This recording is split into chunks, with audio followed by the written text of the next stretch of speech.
What is up, nerds? Welcome to the Nerd Rundown presents the future of the MCU. We got tons of news at Comic-Con last weekend about the future MCU slate and the upcoming phases in which the boys, you guys did a great job covering all of that news. However, there's so much more for us to kind of dig into and do a little bit more of a deeper dive into these projects that are announced and some of the maybe unannounced projects that might be coming up at D23. I'm Darren Simple, and with me today is my co-pilot, Eric Hare. Greetings, fellow kids. Always gets a giggle. Adults. Yeah, also the adults. What's up? So let's talk about the future of the MCU, okay? And let's throw in some context first. We're going to be talking about all the stuff that was announced at D23, or I'm sorry, at Comic-Con, and then stuff that's going to be announced or could be announced at D23. So buckle in. Got a huge slate here to get going. First question, though, before we get into everything, I know you covered it a little bit last week, Eric, but what for you got you the most excited? Well, as far as like what I think the most I'm looking forward to from the upcoming slate of things is actually, it's kind of challenging. So the Ant-Man and the Wasp, Quantumania, Guardians of the Galaxy, those are the two that I think I'm the most looking forward to seeing in the relative near future. Those are the two that I'm really kind of anxious to, or that I'm really like excited to see. I guess those are the two big ones for me. The other, I think, one that I'm the Secret Invasion, or the not Secret Invasion, but Secret Wars? Secret Invasion, the Skrull stuff. Yeah.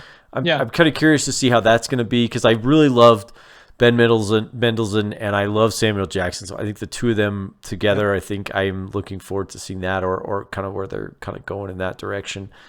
So those are the two.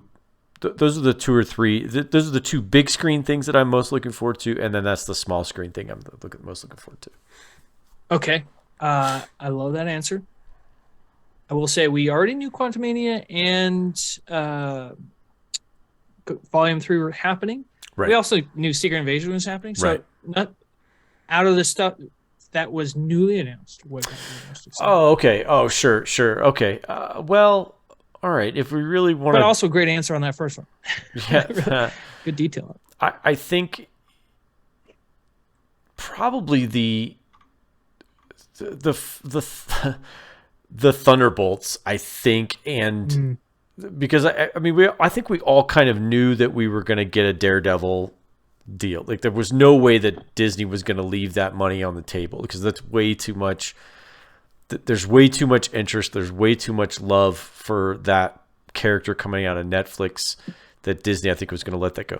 Thunderbolts kind of came out of nowhere for me. I did not expect to hear that. Again, Fantastic Four, I think we all kind of expected that was coming.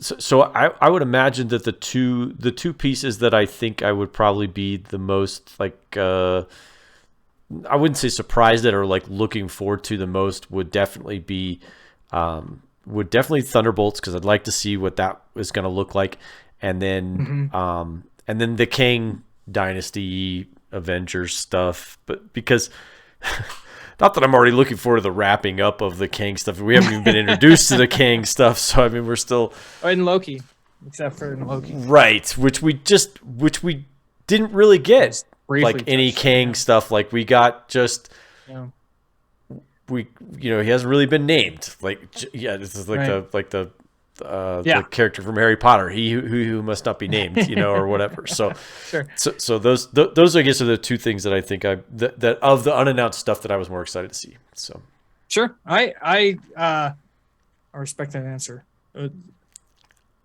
Honestly, coming in to Comic-Con, I was excited, but for the first time in my MCU career life, I've been worried about the MCU because Phase 4, we'll talk a little bit about Phase 4 here next, before we talk about Phase 5 and 6. Right. Phase 4 hasn't blown me away like the MCU always had been doing. And after these announcements, I'm back in like my MCU nerd seat with my MCU captain on.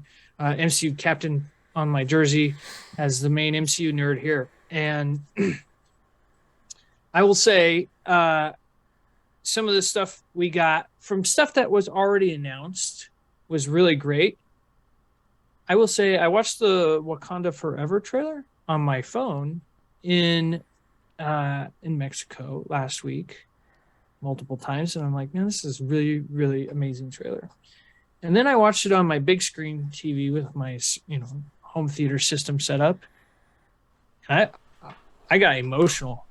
Yeah. Seeing it, just the what a powerful trailer. And I really feel bad that I didn't get that the first time, just watch it on my phone. So, right.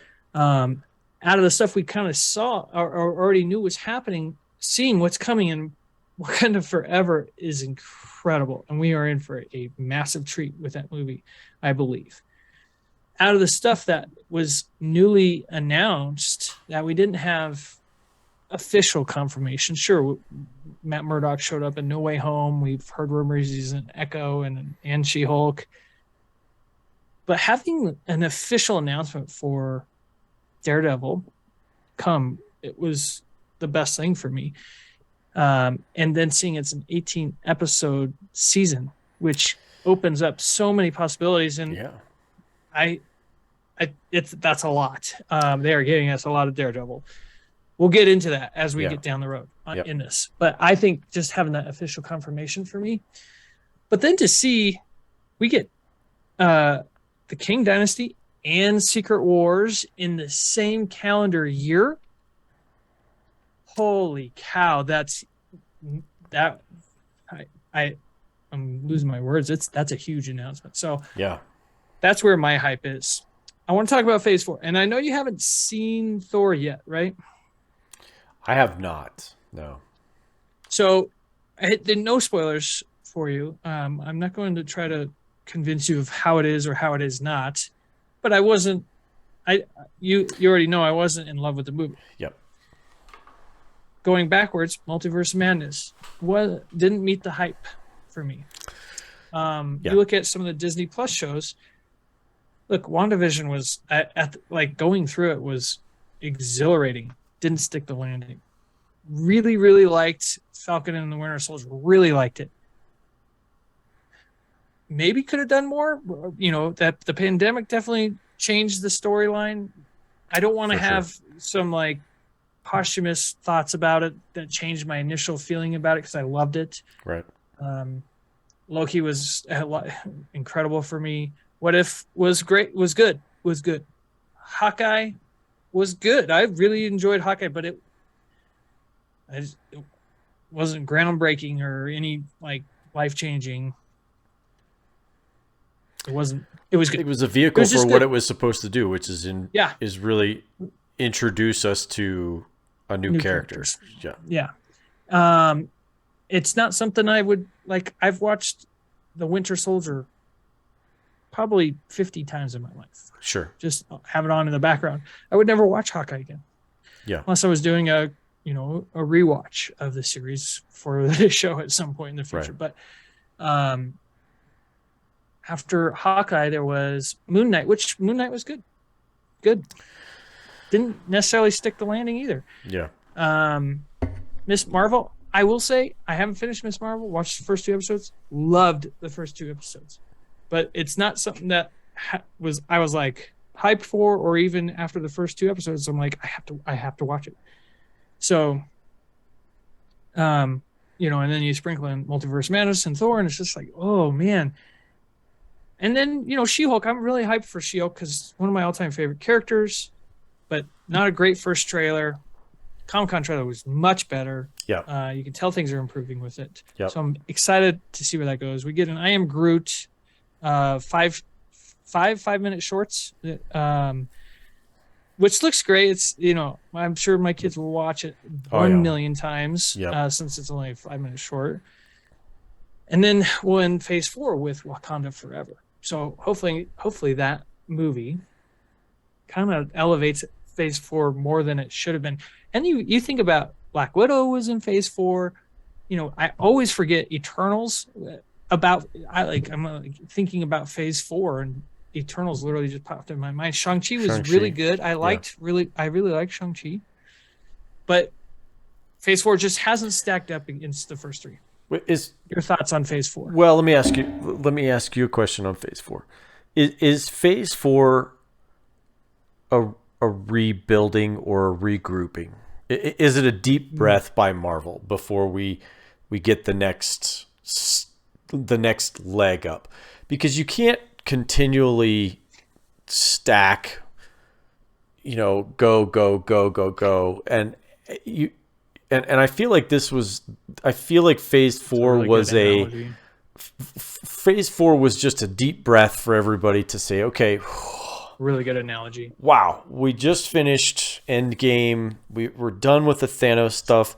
Let's take a deep breath and just kind of introduce everybody or introduce our new folks and everybody. We just kind of regroup around this and then we begin our next leg up, because you have to kind of have to pause and give reset your foundation before you move to the next leg up. So I that's kind of my thoughts on phase 4. So it's a really good analogy. What do you think? Do you breath? Yeah. When you put it in that terms, I fully agree with you. It was like Marvel was like, okay, just finished this Infinity Saga, this 10 years of movies. Yeah.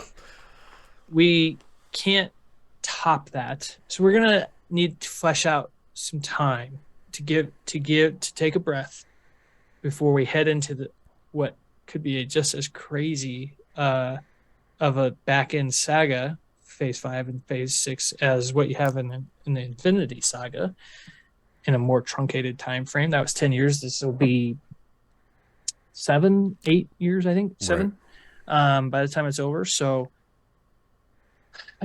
I agree that I think that has to, well, and Marvel's always going to be able to still build their world while taking that breath.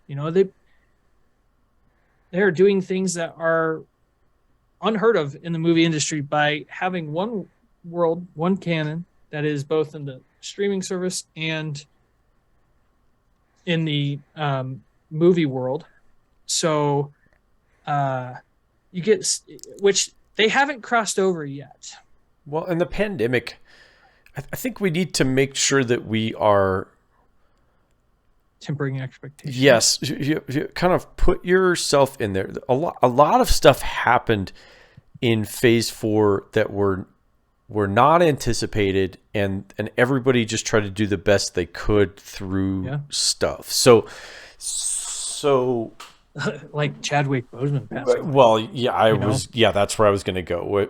So clearly to me, and I will say it, we discussed it in the rundown, obviously, in this particular case, the Chadwick Boseman passing away was devastating to not only his family, to his friends, because he kept it so close to him, that it was not known publicly.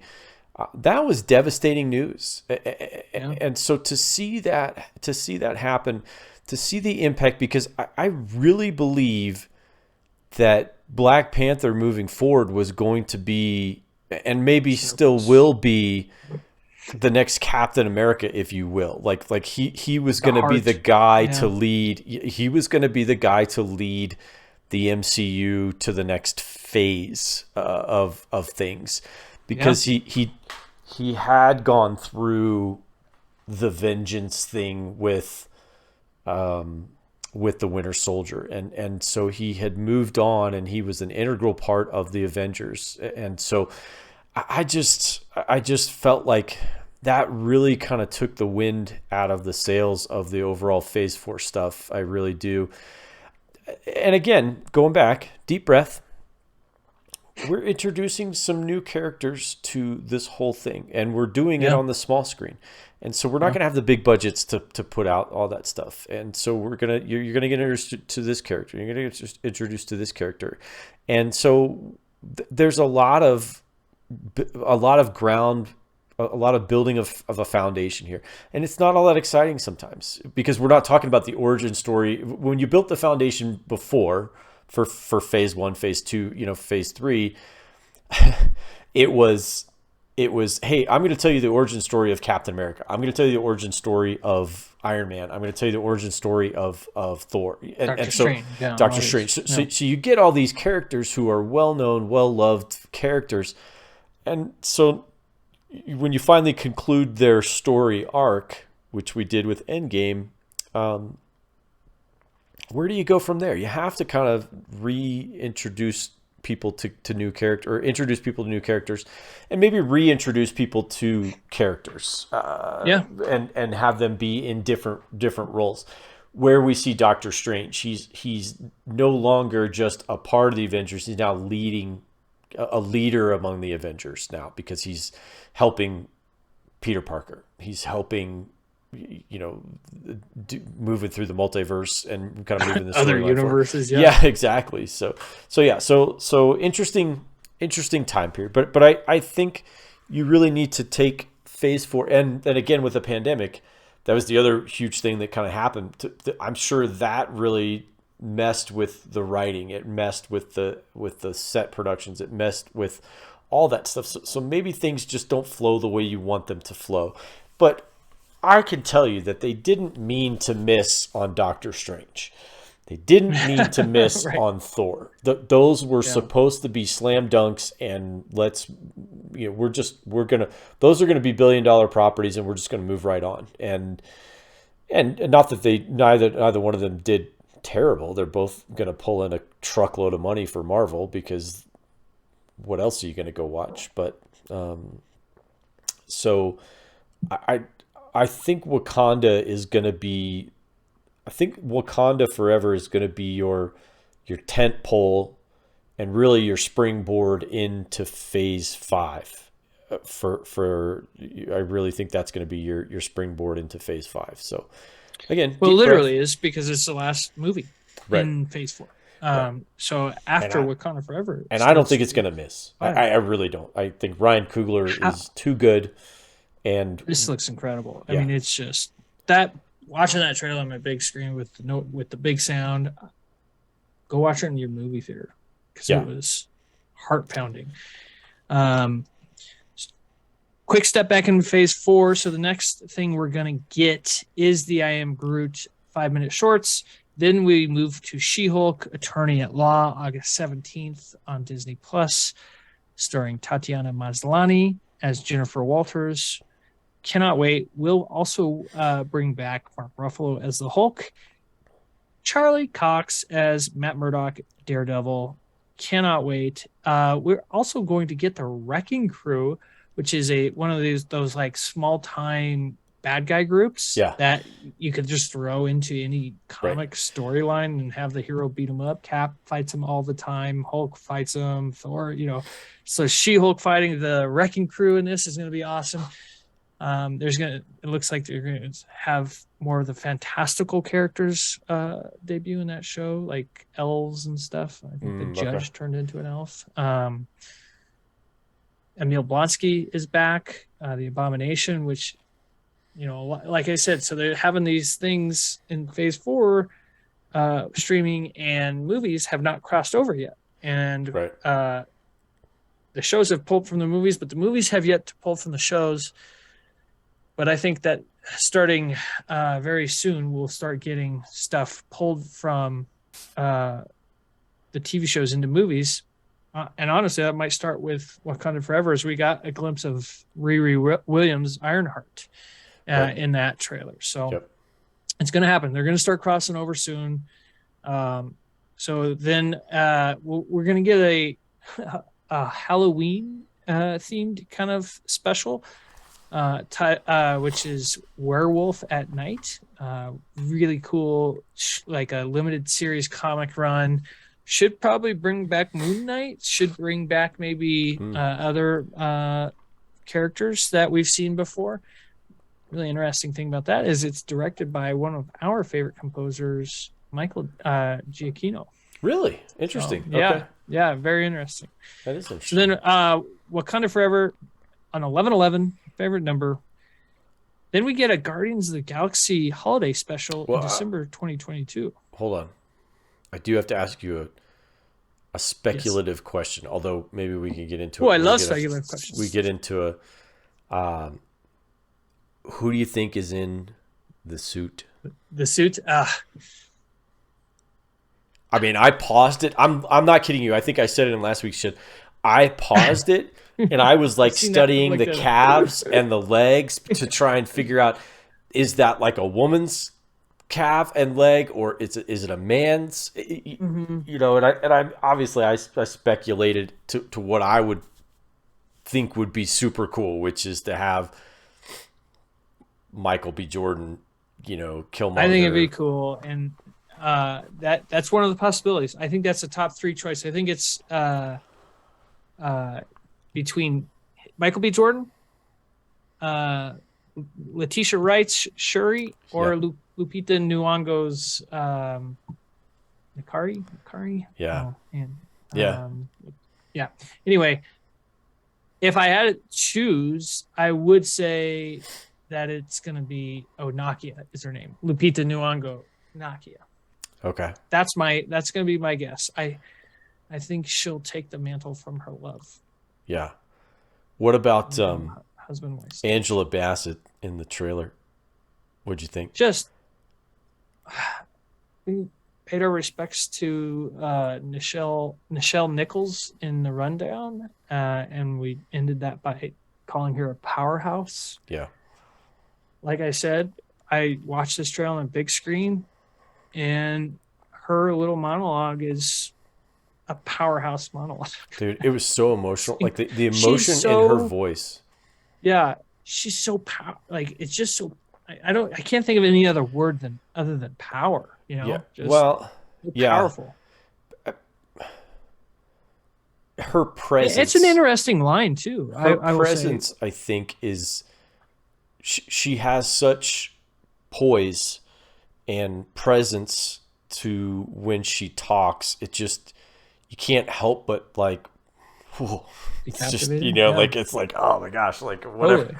I'm literally hanging on whatever you're saying. So seriously, so you could read a menu and I'd be like, yeah, please more. I mean, and she's gorgeous, and she's very beautiful. 60 plus years old. She's ageless. My gosh. She's ageless. Ageless. Yeah. Okay. Anyhow, that's where she does have an interesting line though in that monologue, where she says, "My whole family's been taken from me." Right. Yeah. Shuri is alive, or maybe she's not. Yeah. So maybe that was a little bit more of my reasoning for Lupita Nyong'o's Nakia to get the Black Panther throne. I don't if it's Angela Bassett. Right. Yeah. Let's do that too. Right. So good question. It'll be one of those things that we will not know till we watch the movie. I think they keep that secret all the way. They won't reveal it in the trailer. I think it's going to be an opening night one for me. I'll definitely be there for that.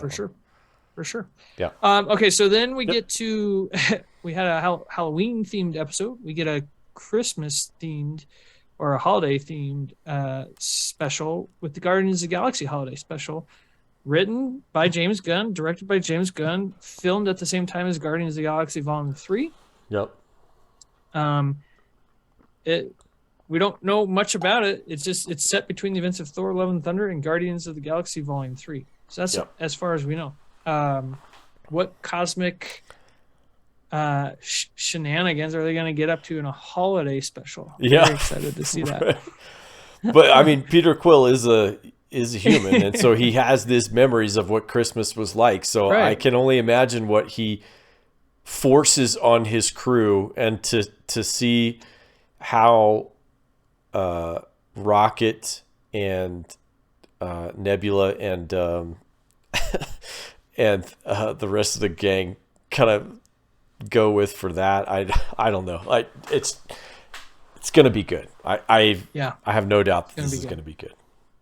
It's going to be good. And, when you think about holiday comedy, it's always just about shenanigans. So, they're going to get into some holiday shenanigans. All right. So then no exact release date, just early 2023. So probably in January, we get What If Season 2. Touched on this in the rundown nerd box. But there's an overall MCU canon, or you could call it you could probably call it the multiverse canon. And then there's the MCU canon, which is the main timeline that we have seen throughout the movies and TV shows now. But there's the multiverse canon, which includes all the universes. And we're going to get some really cool episodes in What If Season 2. One I'm particularly excited for is what if Captain Britain, played by Peggy Carter, or Captain Carter, excuse me. What if Captain Carter fought the Hydra Stomper? And the way they set it up in the end of, or at the end of the episode in Season 1 of the Peggy Carter episode, was that it was Steve Rogers who's going to become the Winter Soldier. Oh, interesting. Okay. So that would be really cool. We'll get other really cool episodes. There's like a Mad Max themed episode with Tony Stark. There's an episode that's adapting the 1602 comic run, which is a comic run written where Marvel heroes are alive in 1602. So like in the Wild West. Oh, wow. Okay. Anyway, so that's What If Season 2. And then we move to the start of Phase 5, the official start of Phase 5 in the MCU canon. Ant-Man and the Wasp, Quantumania, and I can't effing wait for this movie. I love Paul Rudd. I love everybody else in this movie. Michael Douglas, Michelle Pfeiffer, Evangeline Lilly, Michael Pena. I forgot about Michael Pena. The big guy's great in these movies. Yeah. The big bad guy for this whole saga will make his debut in this movie. And that's Jonathan Majors as King the Conqueror, as he says in the end of Loki Season 2 or Season 1.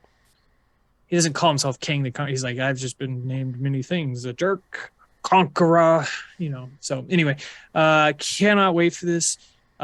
Word out of Comic-Con with the Comic-Con trailer that debuted was the footage looked incredible, very funny.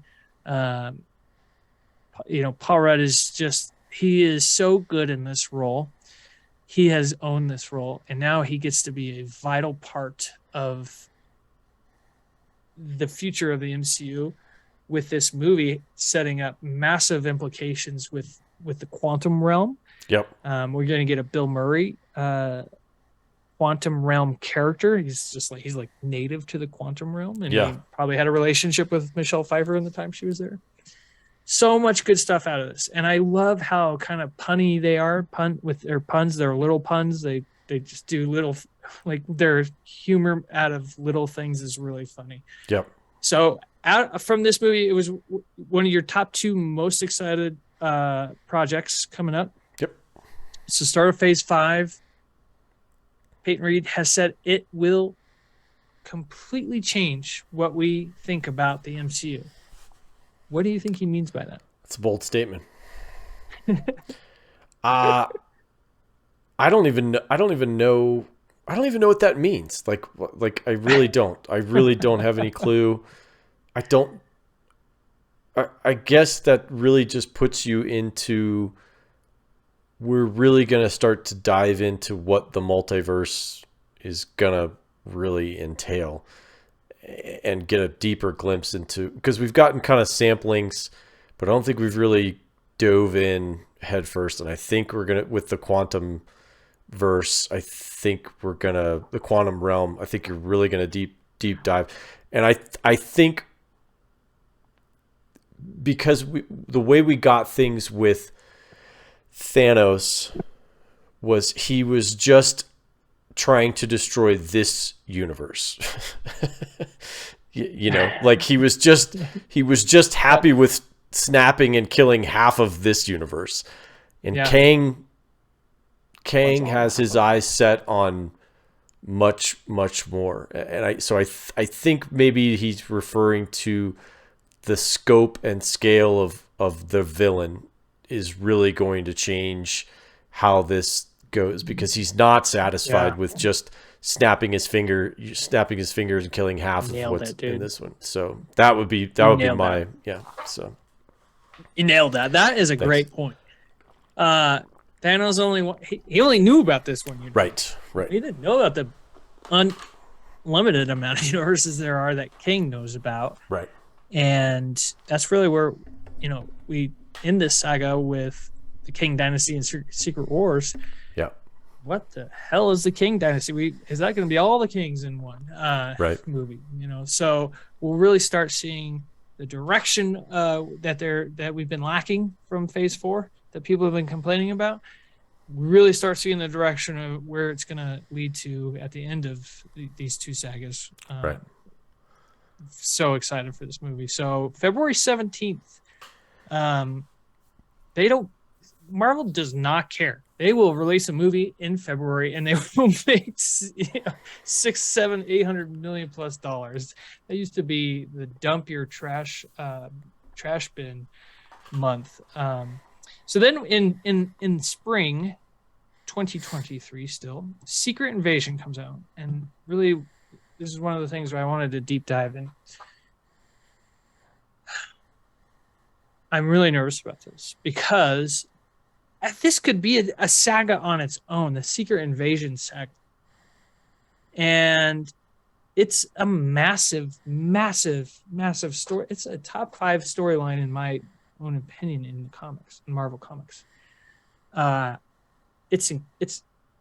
It also was incredibly well done in Avengers Earth's Mightiest Heroes. It took 2 seasons to do. I want this to be good. And they're billing this now as the first crossover event of the TV show. So this might be the first time we get stuff from the movies pulled into the TV shows. Very excited. Very excited to see if this can pull it off. I don't know how they're going to do it. It is 12 episodes. Does have an enormous amount of talent behind it, plus the Pfeiffer himself.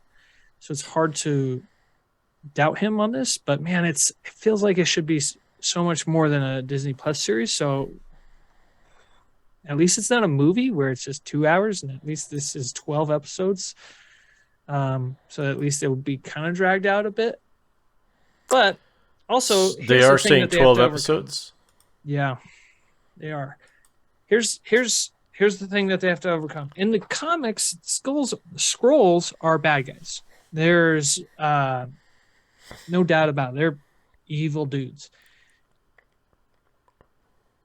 In Captain Marvel, they have a small fraction of Skrulls in the movie, but they make it seem like all the Skrulls are kind of good. So now they're going to have to kind of reverse it and be like, no, it's just a small group of Skrulls that are good. There's actually a larger group of Skrulls that are bad. So, that's a bit of a hurdle to overcome. I understand it because I know how bad Skrulls are in the comics. General audience might struggle with that. I don't know. Might be a weird flip for them. I mean, so this will be a flip, a flop, and a flip again, because when you first are introduced to the Skrulls, it's from Guardians of the Galaxy. Well, no, it's Captain Marvel. Yeah. But you know who's persecuting the Skrulls is from it's the Kree with Ronan. The Kree, the Kree are bad guys, and they're also bad guys. They're also so you look at it as a flip. It's like, okay, well, if the Kree are bad dudes and they're killing these guys, then those dudes probably are the good guys, because the enemy of my enemy is my ally, you know. But so this is the flip, and then the flop goes to Marvel, to Captain Marvel, and it turns out that they're not necessarily bad guys. They are good guys, or some of them are bad. I don't know. So they do need to hammer that out. They do need to hammer that out. I am, like I said, I am just excited about this because of Samuel Jackson, Ben Mendelsohn, big time Ben Mendelsohn fan. Yeah, the villain is supposed to be Kingsley Benadir, is supposed to play a villain. I don't know what I've seen him in. That name doesn't sound familiar. But the other cast, Olivia Coleman, who, I mean, if you've watched any of the Crown, like, she is just tremendous. Emilia Clarke, who I think some of us might be familiar. She's done some stuff. A little dragon show. She did a small show about dragons that you may not have seen. Those two names, I was like, holy smokes, like, this is gonna be. And you may not know Olivia Coleman by like name, but you see her, you're like, oh yeah, yeah. If you watch Broadchurch, she was Milla. So yeah, Milla. That's right. She was Milla. She's incredible actress. Big get there. Listen, Ben Mendelsohn alone has me, so I'm good there. But again, it's a big story that I'm nervous about. So we'll see. And maybe, you know what? Maybe this is their way of like giving Nick Fury kind of a last hurrah, and it sets up stuff for Phase 7 or something. You know, that would be really actually kind of smart. Like, it doesn't have any. What's it have to do with the multiverse? Storyline going on. Yeah. So that'll be interesting how it all ties in somehow. It can't. Maybe it can't. It has to tie in somehow, and maybe it just closes some loops or some things that are doors. Something that's left out of control, maybe someplace else, or not out of control, but out of sorts. Maybe it's a way for them to clean up some plot stuff that maybe was out there for some of the older stories and everything. So you're right. It is oddly placed. It's an oddly placed, at least for the time being. It's oddly placed. So we'll have to see. I want to see more, and maybe we finally get a trailer at D23 because they did not show or they showed a short trailer for it at Comic-Con.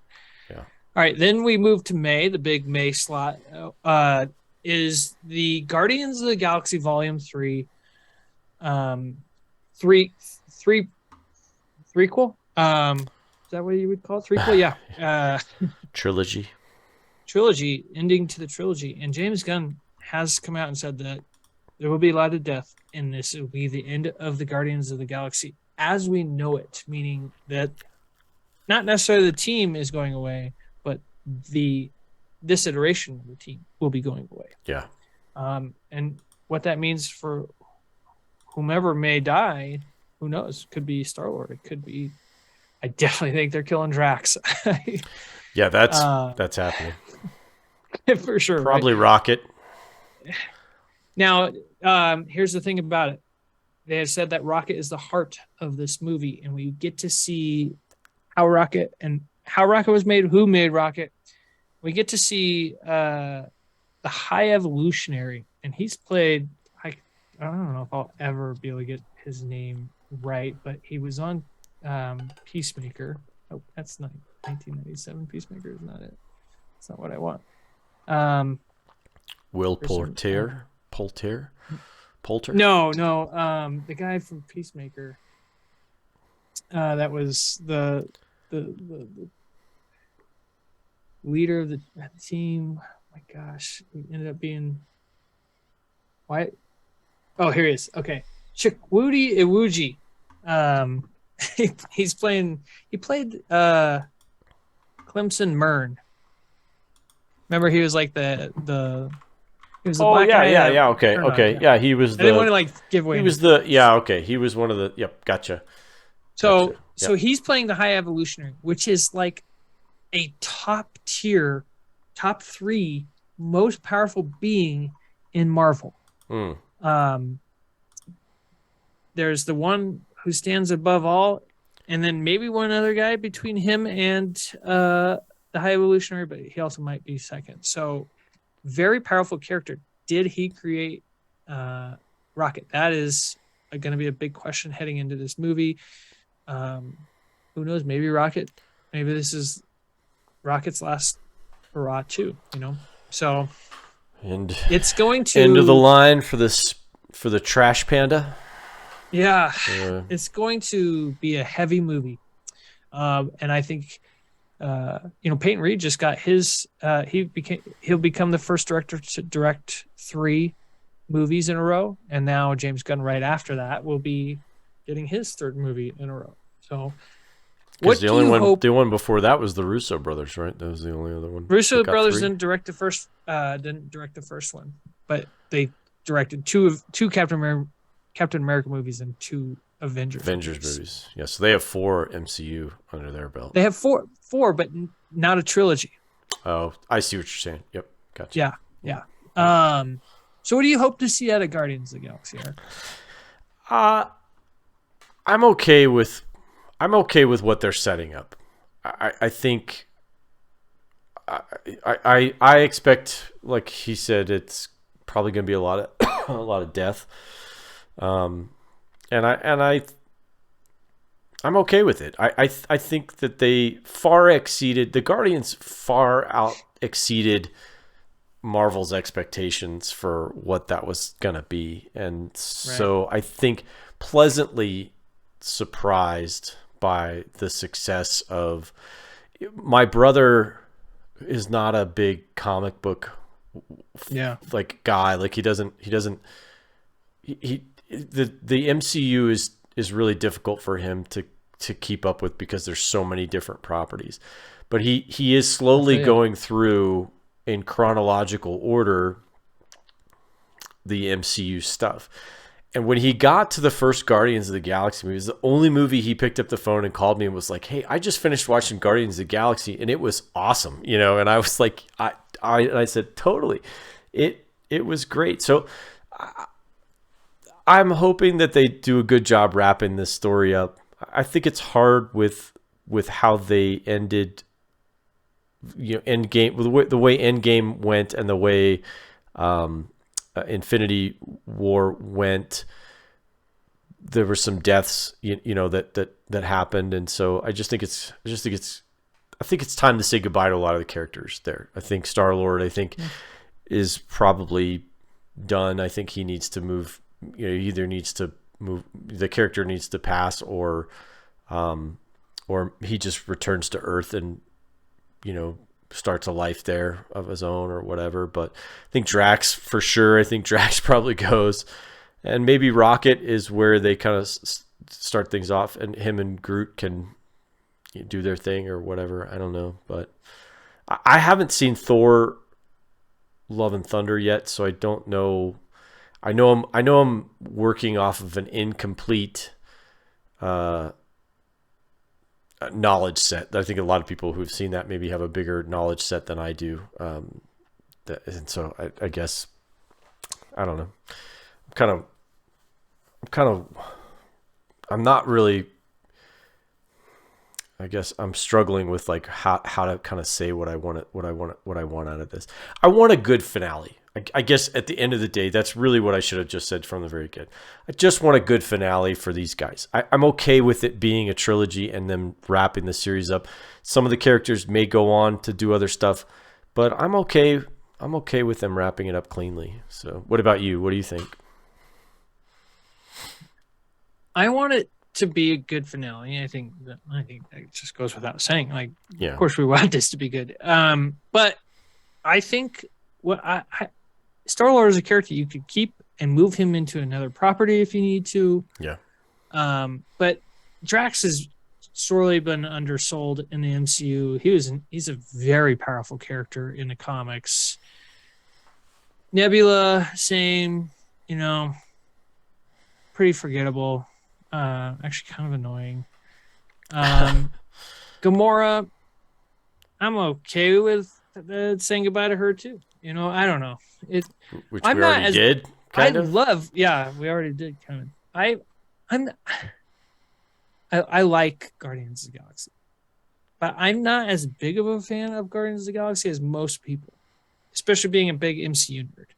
So, the team changes all the time in the comics, and it'd be cool to see them do that here. Yeah. So, well, and I want to see them build the MCU though. Yeah. I want it to set up other stuff. Yeah, and I mean, you look at the Guardians. I don't think they expected the Guardians to do and to be as good as they were right out of the gate. I don't think Marvel, and I think when they found out that they were that people just loved them as much as they did, they just were like, hey, and this is a credit to Kevin Feige and his ability to be flexible with things. Is like, hey, we need to get these guys in here somehow. I don't know how, I'm going to lock you guys in a room, you bunch of writers. I need you guys to write these guys into the main MCU stuff somehow, get them where they need to be, because this is a lot better than we thought it was going to be. At least that's my thought on it. I mean, they may have been part of the plan all the time, but I don't think so. But what Feige thought was, I need an in to the cosmic side of the universe. Yeah. And I want to separate it from the street level, from the planet saving stuff. I need an in for the cosmic side. And he's like, this Guardians of the Galaxy team, they could be really interesting given the right talent, and they got the absolute right talent to bring them to the screen. Oh, for sure. For sure. So, it's just, and then it opened up so much for the cosmic side. Opened the door for Thor, really, like paved the way for Thor to kind of give himself a new outlook. The big thing from this movie that we'll see too, another big thing, I think you touched on it earlier, Will Poulter as Adam Warlock. Adam Warlock is an incredibly powerful being, one that has helped defeat Thanos multiple times, and has used the Infinity Gauntlet himself. He's that powerful. He's going to be huge, and he's being played by the stupid kid from Where the Milk. The dopiest. Will Poulter is he's a great actor, and starting to see him in more stuff is really great. And I'm sure they've nailed casting. Yes. I don't see what they see here, but I don't have any reason to doubt that that's going to be a great casting. Yeah, they perhaps are sandbagging you with that cast. Your expectation is every character that he's played up to this point, which is this dopey, dumb kid or next even door. In the Maze Runner, he was kind of he was kind of dopey-ish. Yeah. So, and I think they're going to use that expectation against you, and that's great. I think that's great. He is a good actor. Work, probably. Yeah, he's a really good actor, and I think he's probably gonna you're gonna set your expectations here so that it comes in here. Yeah. Nope. I think it's great. yeah, so it'll be interesting to see how we say goodbye to that iteration of the Guardians of the Galaxy. Then we move to the summer 2023. We have Echo. Don't have a lot of details, but the big stuff to come out of this was the inclusion of Charlie Cox as Matt Murdock, Daredevil, and Vincent D'Onofrio as Wilson Fisk, Kingpin of Crime. So another little tidbit is the actress who played Makari in Eternals, the deaf actress, the speedster, the best character in that movie, could appear in this show. Given she's a deaf actress, Echo, the main actress, Olivia Cox, is deaf as well. So it'd be cool to get some real great representation for the deaf crowd. And we've talked about the dichotomy between Matt Murdock being blind and Echo being deaf. So it'd be really cool to get more representation for that. You have talked about your affinity for deaf characters. I myself have a huge affinity for it, not only from just I can't hear shit nowadays anyway, and I feel like one day I'm going to have hearing aids and learn ALS. I'd love to learn ALS. But even growing up, my mom went to ALS classes, and it was really cool to see her learn ALS. And I don't know, I just I've always had that same kind of affinity for deaf characters. So it would be really cool to see that that aspect to this show. Yeah. What it's going to be, we don't know. We don't have a lot of detail on it, but excited for all of it. I think one of the elements that this one is actually hitting like a ton of my, like, I wouldn't say soft spots, but things that I like to see and I think would encourage a lot more. And I just got back from a trip to South Dakota. I just got back today. As a matter of fact, we took a vacation out there, and during our time there, we met up with my aunt, who is she's a Chippewa Native American, and so she was actually born on the reservation in South Dakota. Even though she's a Chippewa, she's not a Lakota, but. So I just find it interesting that they're going to talk about her. Echo's character is actually a Native American. She's actually Native American, and so they're going to explore more of that. So not only is she representing deaf people, she's also representing the Native American community, which again needs more representation, needs more stories told from there, because they. It was really cool to be on the reservation. We went to Wounded Knee and stuff and saw some stuff down there. So, just interesting stuff. So I'd love to see more of that. I really would. I think that would be good. So I actually, I didn't think that she was the best part of the Hawkeye series, because I actually really love the Hawkeye series. I know I'm not necessarily in the majority, but I actually really liked the Hawkeye series. I thought it was fun, but her character was super cool. Like she was super cool, and there were several characters that were introduced in that series that I think will go on to. The series itself may not be that memorable, but I think the characters in that series are going to go on to have a bigger impact than you think. So, totally. Yep. Great point. That's actually a really great point. Won't ever need a Hawkeye Season 2. Yeah. But we will get more Kate Bishop. We'll get more Echo, so great, and what's her name from Yelena Belova. Yeah. So she'll be coming up. We'll be talking about her soon. Loki, then in the same summer, Loki Season 2. Cannot wait for this, as I love Loki Season 1. They've started filming. I did see some set pictures, I think, or something like that I saw recently. Yeah, they're in the middle of filming right now. I feel like that it hasn't aged as well on the internet. Like, for some reason, people really... I mean, Twitter's just a trash site anyway, that people go there to complain. So it's a really, really small minority of people. But it's just, you can see a lot of people are like, oh, it's not the Loki. We know, blah, blah, blah, blah, blah, blah. Loki Season 1 was some of the best TV watching I've ever had. And I can't wait to see more Tom Hiddleston as Loki. Yeah. More Owen Wilson is Mobius, and my man better be getting himself a jet ski by the end of that season. So come on, jet skis. We'll get more Kang stuff. As we know, Loki at the end of season 1 ended up in a different timeline than he was in, and that timeline was ruled by Kang, as you saw a statue of Kang. Right.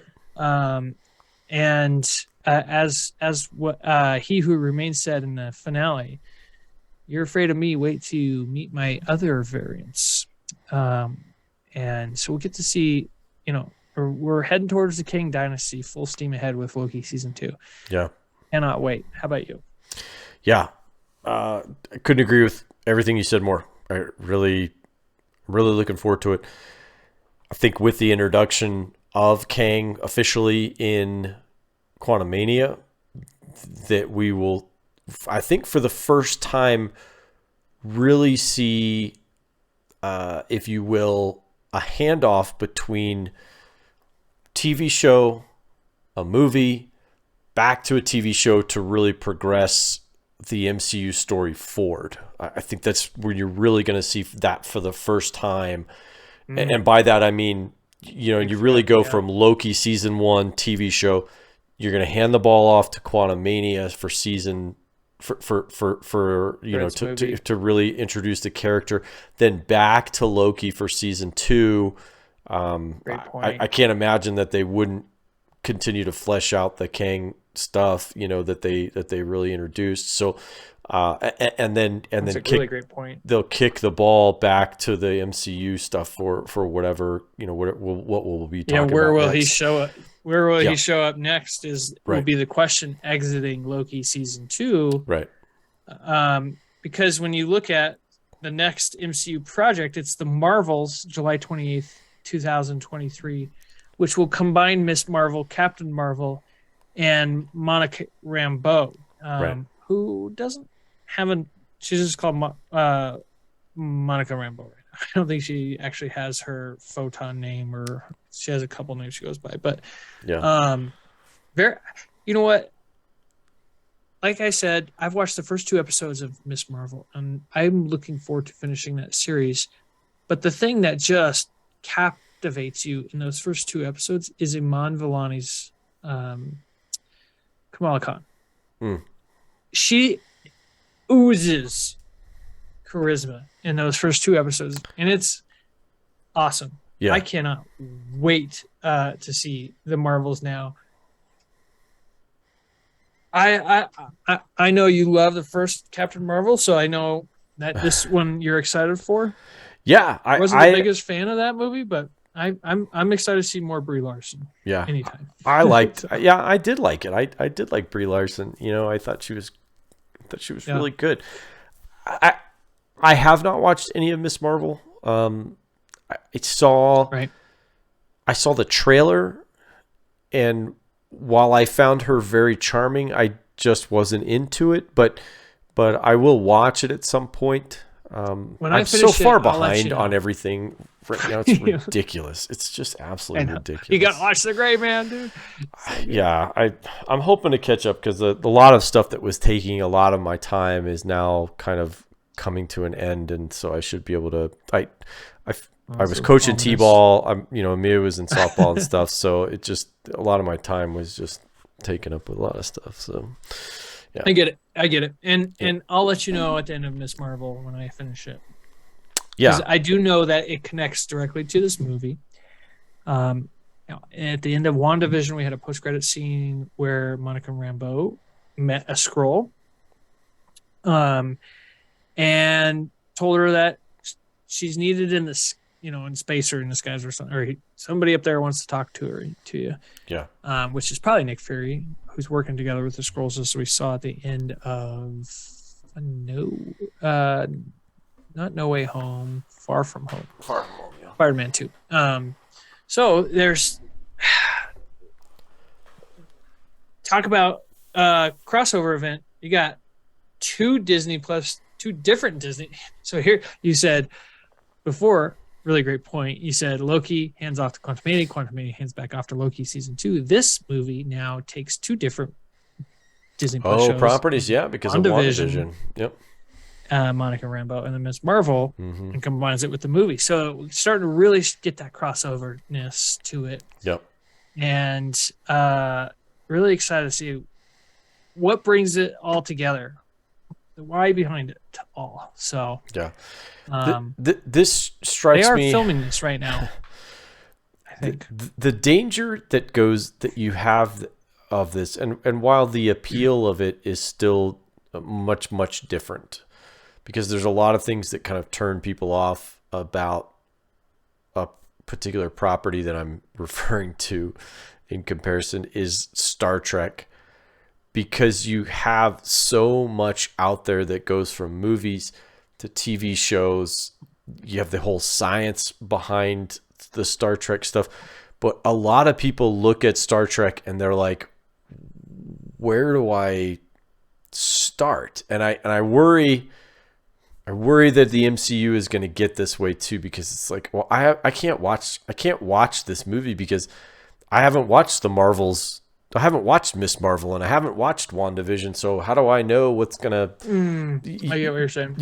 So how do I? You won't be able to keep up with it. I'm not gonna be able to keep up. So I don't want to feel stupid, because I think that's what a lot of people think. They don't want to watch Star Trek because they don't want to feel stupid. Too late. They're like, I don't know what a flux capacitor is, or I don't know what a what a dilithium crystal is for a warp core. I don't know what all that stuff. I don't know anything about. I don't know about black holes. None of that stuff. So people don't want to watch things that are going to make them feel stupid, and I worry that they're going to whittle their audience down and turn off people who maybe the casual person who just wants to drop in on something and watch it. So I don't know. I think you need to listen to a little Sean Mullins.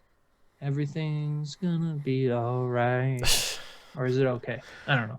It's gonna be okay. It is. We're gonna keep you up to date. Yeah. That's what we're here for. You, Eric, will keep you up to date as much as we can to Thanks. catch up. Thanks. And we won't judge you too hard. I appreciate. So excited for that. I do get there July eventually. 28th. I'm just behind. You do, so, yeah. No, it's all good. Watch The Gray Man next. That's yeah. All right. So then we move into the fall 2023. You get some just exciting news for me personally. X-Men 97. So this is part of the multiverse canon. I think that's what we'll dub it. The multiverse canon. This is a universe inside the multiverse. It is a continuation of the greatest TV show of my entire life, X-Men 90s animated series. We're getting some new leadership at the top as Magneto's taken over the team. Because if you've ever watched the finale of the animated series, Charles Xavier gets taken off by the Shi'ar Empire. So Mags takes over now as the leader in 1997, apparently. I cannot wait to see what they do with this. They showed that they're going to have the full team back. Really, the only change is, Storm has a mohawk. You get the additional characters like Nightcrawler, Forge, Bishop, Forge, Nightcrawler, Colossus, I think, was in there. So, and then they're going up against, the Brotherhood and a lot of Mr. Sinister, a lot of the main core X-Men villains. Cannot wait to see more X-Men animated series. Something you're gonna want to tune in for there, Eric? Is Disney? Is the original X-Men series on Disney Plus now, since they bought that property? The animated stuff is on Disney Plus. Not only is it on Disney Plus, but they put the episodes in the correct order, because back in the 90s when they were releasing this, they had some episodes ready first. Oh, interesting. So okay.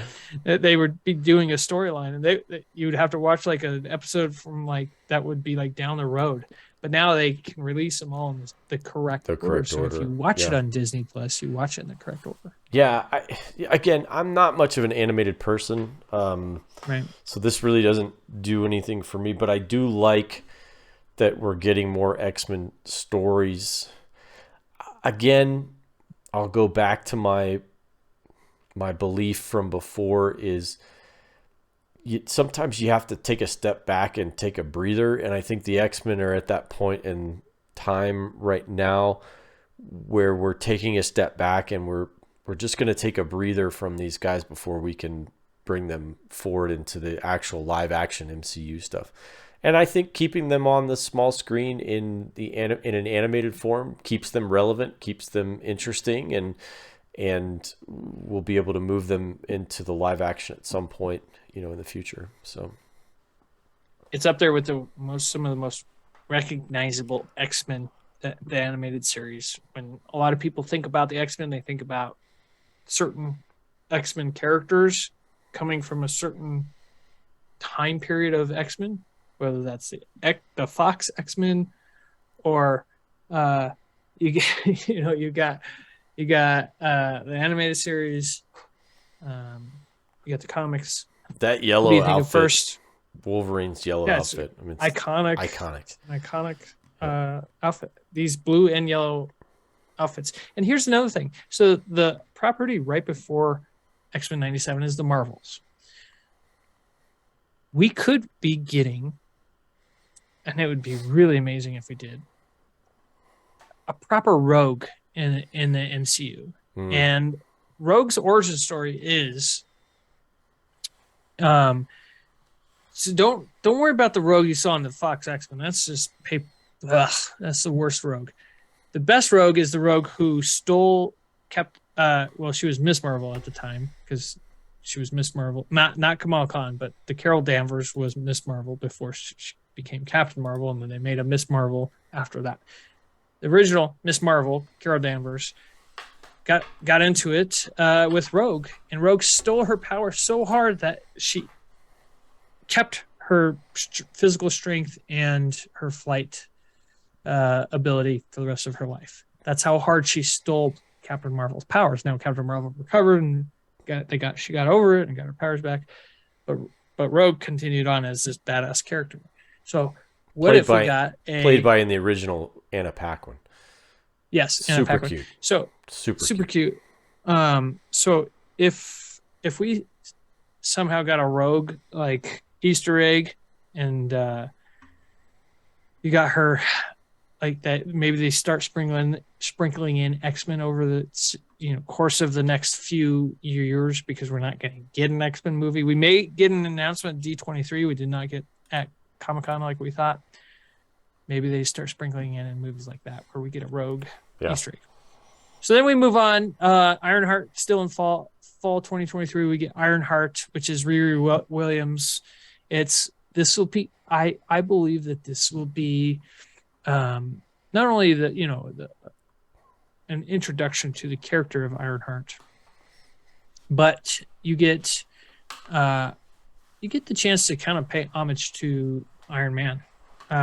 She's a big Iron Man fan. I'm not the biggest fan of her, comic storyline, and I don't really know much about it, but I think this is a chance that you can introduce the new Iron Man of the universe, or you could bring back, Rescue, Pepper Potts and their daughter, Morgan Stark. Good chance to really, like Falcon and Winter Soldier really built upon the legacy of Captain America, the mantle, and maybe this show does that same thing for the Iron Man mantle. But I need to see more before I get excited about it. We got a tease of her in Wakanda Forever trailer, so she must be pretty special to be hanging out in Shuri's lab, doing whatever she wants to do, right? Yeah. All right, then really exciting stuff. Almost put this as my new announcement kind of stuff.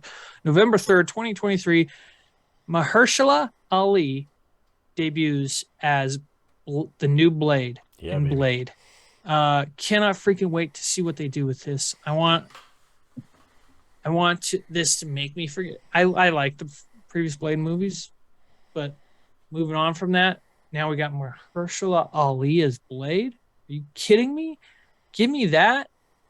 We got a hint that he might be working with Dane Whitman, Jon Snow, Kit Harington from Eternals. His Dane Whitman character picked up the ebony blade at the end in the post-credit scene. and Mahershala Ali's Blade spoke to. It was like, "Are you sure you want to do that, kid?" And that was like the hint that we've gotten to Blade so far. So we could be getting more Kit Harington as Dane Whitman in this movie. Yeah. What do you think we're gonna see with Blade? I don't have any idea. I really don't. I can't even speculate. This is really far out. Now we're starting getting to the really far out stuff where I just don't have any. I don't have any idea. We're gonna get some vampires for sure. Yeah, vampires have been name dropped a couple times in the MCU in Phase 4. Most notably, I think it was in Loki. Mobius dropped the vampires that, hey, we bring in vampires or something like that. Blah blah blah. So they exist in the MCU. Right. I think I love the casting of Mahershala Ali. I think that's going to be great. I think it is interesting that he'll be, the Dane Whitman character and stuff like that will be kind of extended. I think he's the only thing out of that Eternals that's going to keep moving forward. Like I think the rest of that Eternals, we'll see what happens, but I don't think that's going to go anywhere. I think that may be one that they memory hole there. But I'd like to see. I'd like to see if maybe this is kind of speculation and thoughts, and I know that it's in kind of our synopsis, but the Moon Knight character, I loved Moon Knight. I thought it was tremendous, and if you want to nitpick it, maybe the finale was not that great, but I didn't think so. I loved that series from the beginning to the end. There wasn't like an episode where I was like, it's like a waste of my time. Like, I liked that entire thing, and it kept me guessing, kept me interested. So I'd like to see maybe them work together, but for now, I'd just like to see an introduction of Mahershala Ali as Blade and see what a badass he is as far as being a vampire hunter, because we can tie into the rest of the MCU at some point, but I just want to see him whip some vampire ass. Like that's what I'm looking forward to. Yeah. So it could have ties to, again, like I said, Dane Whitman's Black Knight character, Moon Knight, as well as Werewolf by Night, which we had mentioned previous. So that come out around Halloween season 2023. Winter 2023, Agatha Coven of Chaos. So name change here. This used to be Agatha House of Harkness, and now Coven of Chaos. Yeah. The word coven makes me think that they're going to get a bunch of witches in this and have a hell of a time doing witchy things. So yeah, thoughts on Coven of Chaos? Well, I think I think to kind of agree, I agree with you that that's probably what's going to happen.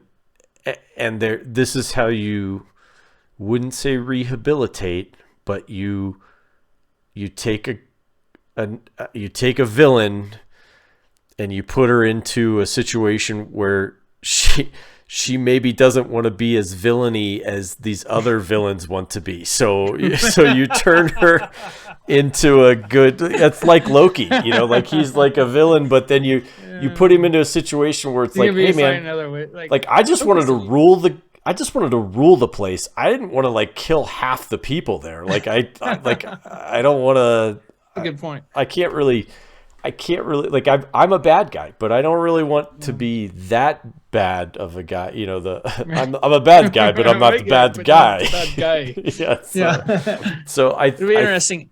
I think that's probably what you'll see with Agatha here is she'll be involved with a group of witches or whatever, and then she'd be like, "Hey, look, I like to be bad, but I'm not that bad," and so she'll end up being somehow so anyhow, that's my thought on that. Again, I think I'd said it in last week's show. This may be like a sleeper thing for me as one of my like favorite pieces that's going to come out of the upcoming schedule, because we kind of knew we knew we were getting an Agatha something, but this is another one that I'm really kind of looking forward to just because I'm just wondering how is it going to play into MCU? Like, is it going to feel like a one-off series? Is it a prequel? Well, I mean, look at WandaVision. Look at how they tied it into the multiverse with Doctor Strange. I mean, they had Scarlet Witch with the book. I mean, they weaved it in, and so I think Agatha they'll probably work it in. I mean, anyway. Possible. It'll be interesting to see how they do that. Yep. Then we move to spring of 2024, and here it is: Daredevil Born Again. Yeah. Now. Yeah, baby. Yeah, baby. Like, seriously. Yeah. Oh man, I cannot wait to see what they do with it. And I know there's going to be the crowd, and I think even Morgan's a part of this crowd, of course. I roll. But I don't like even if it's not. They don't need to have like the gore or the blood for this. That's not what made Daredevil good on Netflix. The story, the characters. That's what made it good. They will have the great action. If they do have the bloodiness of it, the grittiness of it, great. But if they don't, I'm not going to be mad about it. It's not going to affect the movie for me. Yeah. I mean, the Gray Man just did an incredible job with a PG-13 rating on showing how you can just have a lot of kick-ass in one movie. And not have to have it be like John Wick blowing your face off kind of thing. So sure. I cannot wait to see. Now, Born Again. There is the comic series Born Again, and it is one of the all-time greatest comic storylines you could ever read. One reason why it's so good is it's a Matt Murdock story. Daredevil's barely in it. Mm. Now, I, of course, want the Daredevil story. And I don't think that they're going to do a direct adaptation of that comic storyline because it is a brutal storyline. Karen Page moves out to Los Angeles, gets addicted to drugs, and becomes a porn star. Oh. So I don't think they're going to be doing that. But they will probably do an aspect of it where Kingpin learns the identity of Matt Murdock. So you're saying that she probably gets addicted to drugs and then... Instead of being a porn star, she just starts her own OnlyFans channel. That's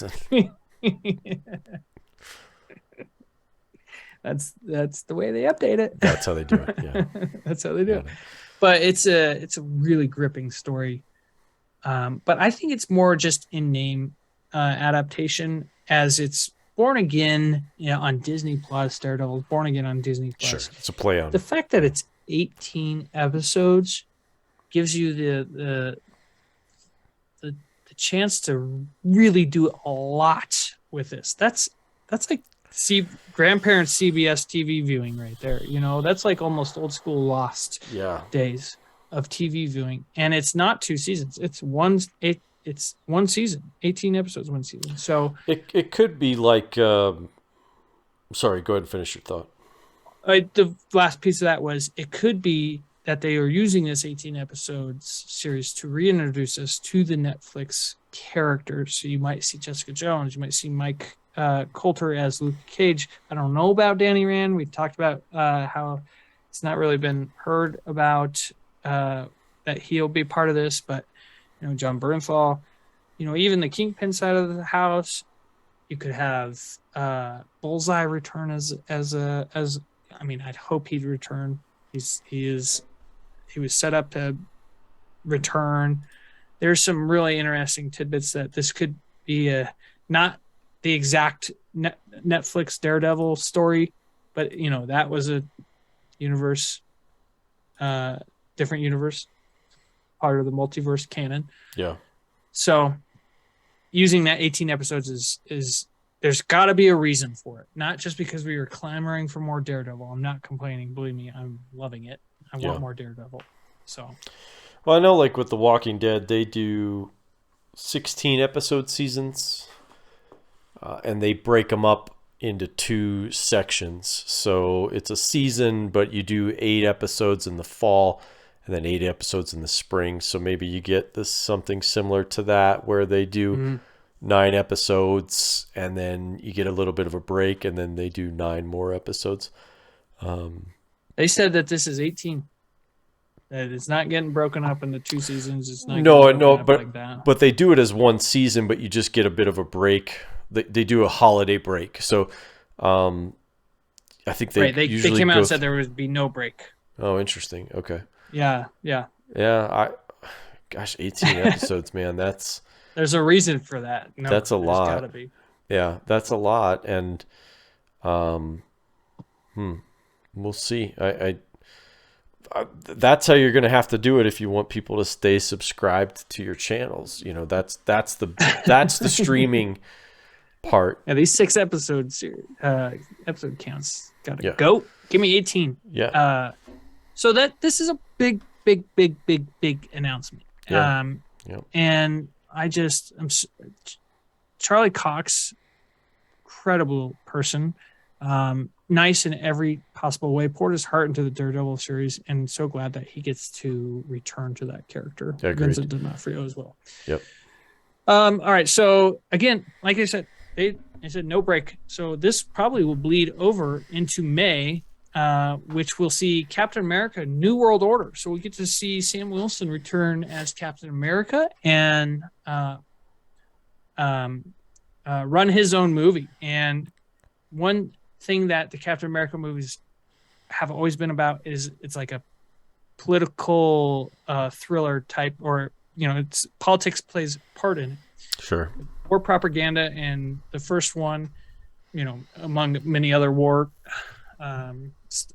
type stuff, you had big government in Big Brother spying on citizens, and Winter Soldier, among other stuff. You had war accountability in Civil War. So Captain, and then Falcon Winter Soldier was all about modern day race issues, and a black man taking up the Stars and the Stripes. So you will have an aspect of that in this movie. We don't have any plot details, but it sounds like there will be some kind of new world order that Captain America will have to take down. No mention of Bucky. We don't know if he'll play a part in this. We don't know who the villain will be, but it could be Cynthia Schmidt. Sin is Red Skull's daughter, which would be really cool to see him taking up the mantle. Her taking up the mantle of the Red Skull, and maybe it's another villain, but that'd be a really cool way to like tie into the back. first. Tie it back. Mm-hmm. There's so many things where you can go with this movie. I'm really excited about it. It's probably the second thing I'm most excited about with the new announcements. Yeah. How about you? What do you think this movie is? Yeah. Well, I loved Falcon and Winter Soldier, the series, and so I was kind of disappointed that they weren't following it up with an additional season of that. So this made me feel better that we're not, and it's not that I didn't think that they were going to continue to have Anthony Mackie as Captain America, because, like, for God's sakes, it's Anthony Mackie. Like, the dude is just amazing. So, and that whole Captain America, the transition from the Falcon to Captain America was great. So great. It was so great. So, again, we won't go into maybe some of the misses and stuff from the series, but again, circumstances are what they are. So, yeah, that one was affected. That was affected by the pandemic more than anything. So, yeah, for sure. So, I'm excited for this one. This one to me was expected, but not like this. So what is New World Order? I don't know what that means, so I don't think we have any insight into what that looks like. I don't know who that villain is going to be, but this seems, it's not going to be an origin story, but it kind of feels like it'll be like his first mission as Captain America. So this is going to be planet saving mission. Yeah, this is going to be him setting the tone for what his version of Captain America is going to be. And I am totally on board with that, because I cannot wait to see how Anthony Mackie really fills out the proverbial Captain America suit, because he's just going to be awesome. I know he's going to be awesome. So he's just he's just such a talented actor, and he's so amazing. And you talk about charming, and I was watching loses charisma. Yeah, Jackson and I were watching something the other day about he jumped off something and did a superhero landing. He like jumped off this thing and he like landed with one arm down and everything. And I was like, that's a good superhero landing, but and then we got to talking about, I said, well, you know what the best superhero landing is? And he's like, what's that? And I'm all, it's Thor's arrival when he shows up in Infinity War. And I was like, this is the greatest superhero landing ever, and it just is so cool. And so we watched that. He was like, oh, that's awesome. And I was like, you want to see a really cool scene too? And then we did the portal scene from, and that whole thing where they call back to